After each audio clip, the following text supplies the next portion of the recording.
Well, the legislature went back to work in Columbia today. First day of session was today. And they've got a lot on their plate.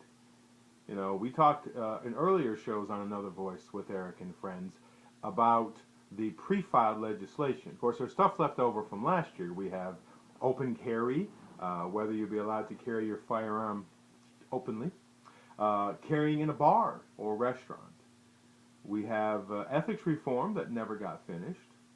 We're not quite done with fixing and making our data secure to avoid another hacker. The roads are still needing to be properly funded. What else is there? Pre-filed. We have legislation for moped safety. Some good legislation on helping crack down on domestic violence. There's naming of bridges and roads that have to be done. And all of this, in addition, the legislatures have to deal with Governor Haley's agenda, her budget priorities. And two big things that stood out, well, three things. She wants funding for public education, which is a bit of a switcheroo for a governor who, for the whole time she's been in office, has been dealing with cutting funding to public education, and who has been a strong proponent of private and homeschooling and vouchers or credits or whatever you want to call them. That's a bit of a shock to me and to others that she wants to put some money back in public education.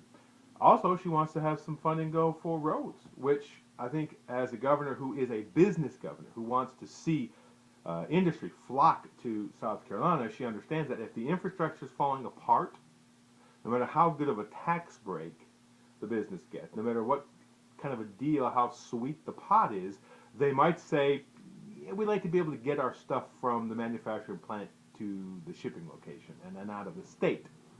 So she's added some to there. Now, what's interesting is at the same time that she wants to add funding to certain things, she wants to reduce income coming into the state, revenue coming into the state. She wants to do away with, she wants to change the tax code and cut out certain tax brackets.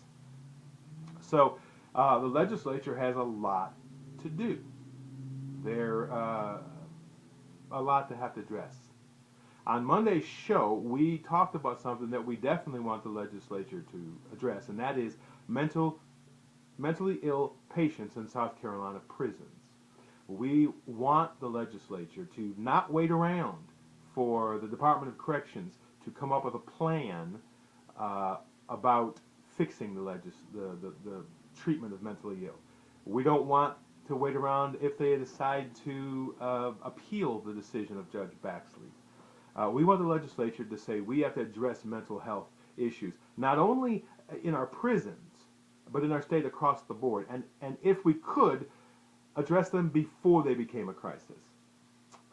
If you go to, actually we'll put in the text here on the video a link to a petition that you can sign that's been put out by Rehinge and Peyton Blau to ask the governor and the head of the Department of Corrections to not appeal Judge Baxley's decision on the fact that the Department of Corrections needs to address and change behavior and how they treat the mentally ill in prison. So I'll put that here, and you'll find it on our website, canigetaWordin.com. You find it on our Facebook page at Another Voice with Eric and Friends. So while the legislature's busy, we need to be busy.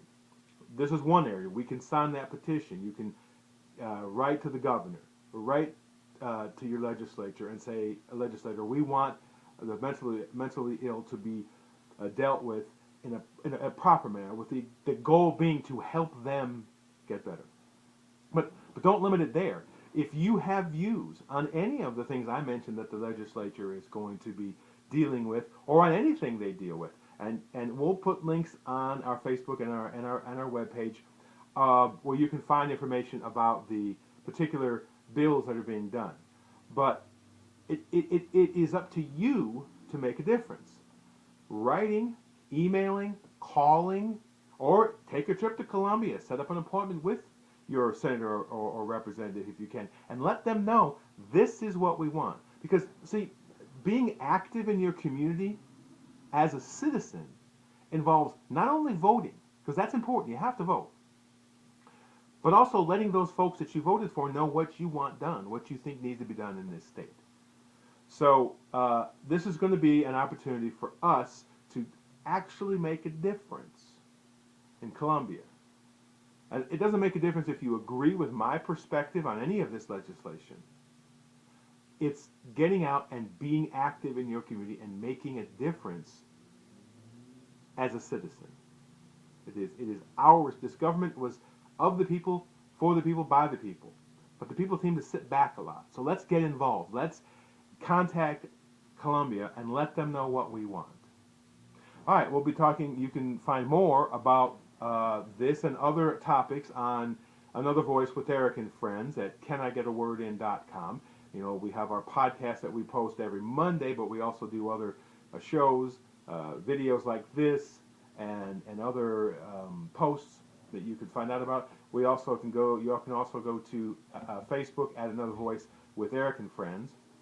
If you'd like to subscribe and get the podcast automatically, say for example from iTunes, you can go to iTunes and look at podcast Another Voice with Eric and Friends. You can subscribe to us there. We have a YouTube channel. Obviously, this video is on our YouTube channel at Be Another Voice, and we'd love for you to put comments down below.